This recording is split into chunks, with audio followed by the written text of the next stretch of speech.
Salut à tous, aujourd'hui, nouvelle vidéo sur la récurrence forte.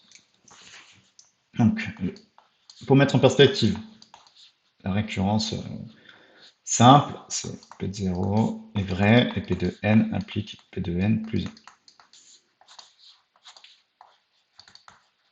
Ça, c'est la récurrence qu'on connaît. La récurrence forte, c'est quoi? C'est la même initialisation et seconde initialisation, pardon, hérédité, quel que soit k inférieur à n P de k, implique P de n plus 1. Donc, si P de 0,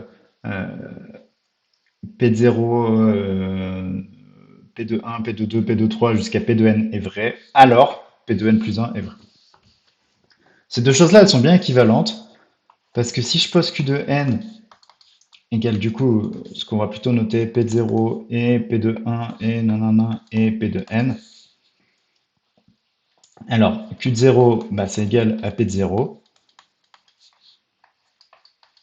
Q de n, donc c'est P de 0 jusqu'à P de n, Q de n plus 1,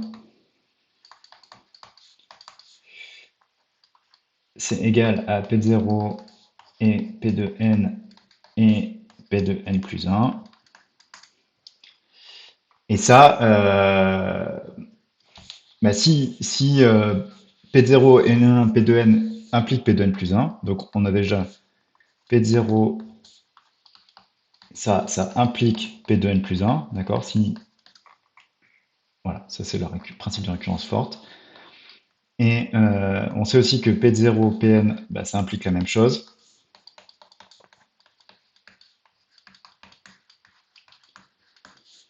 Si ça implique ces deux propriétés-là, ça veut dire que P de 0, 1 et Pn impliquent P de 0 et tes trois petits points et Pn et P de n plus 1.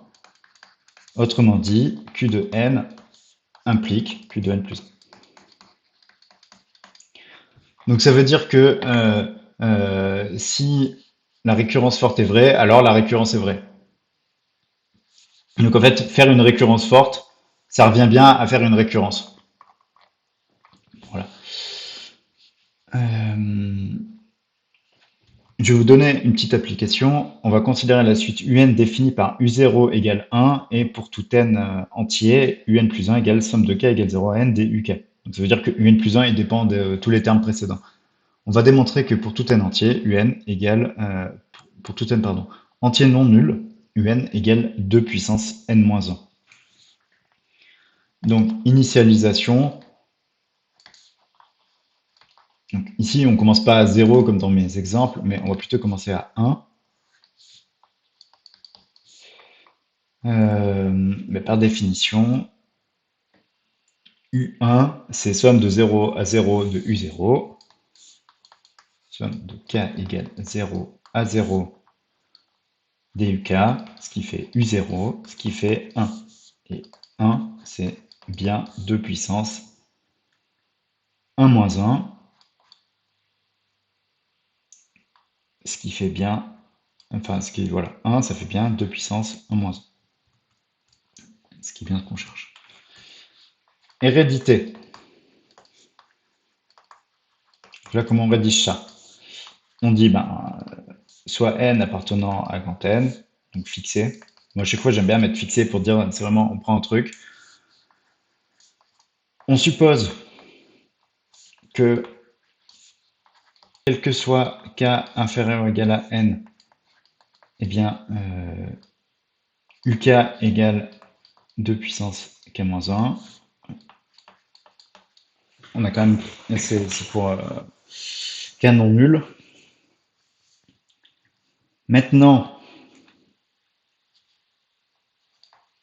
un plus 1, c'est la somme de k égale 0 à n des uk. Alors, le terme 0, on va le séparer. Le terme 0, il vaut 1. Donc, c'est 1 plus somme de k égale 1 n des uk. Par hypothèse de récurrence, c'est 1 plus la somme de k égale 1 à n des 2 puissance k moins 1. Et là, on peut faire un petit changement d'indice.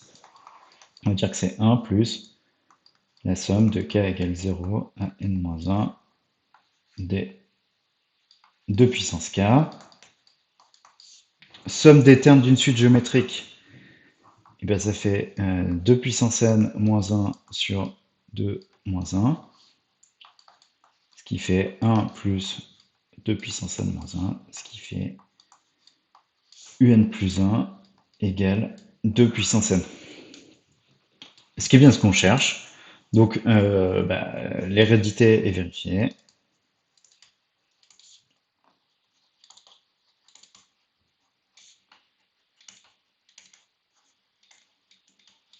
Quel que soit n appartenant à grand N, un égale 2 puissance n moins